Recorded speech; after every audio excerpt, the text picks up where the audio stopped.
درود همدیرانی عزیز، ما در شهر وحدت هستیم، در مرکز برقرارکنی بیماری ستون مهره. اینا نزد ما اپای ترسونای اومدن، در اینجا یک کورس چینی گرفتن.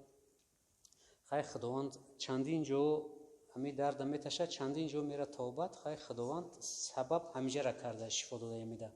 خیلی با خودش اپام گپ زنه کو چی خیلی شما بیمار شدین، چندین جو گشتین و با چی طریق مرا یافتین؟ السلام علیکم. درد میان پوغم میداد مرا. ازبکستان رفتم، لیچینی دوا نیافتم.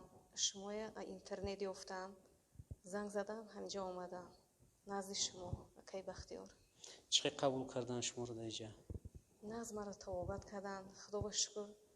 در یک کورس لیچینی و من صحت شدم. اینا چندین جو که توبت رفته تو ازبکستان میره میبیه. همین ستمره L5S1 مو که میگیم اگر حسیات شلیکو نباشه توبتش به حد قینه، هر کس نمیتونه. اپامو L5S1ش بود. بازی بعد کورس توبت خودتون چه حس میکنین؟ ناس میکنم، خدا با شکر رحم میگردم. خیلی خوبم.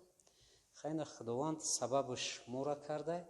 خداوند همتون شفا بده. این رحمت برای توجهتون، مرحمت به مرکز ما. رحمت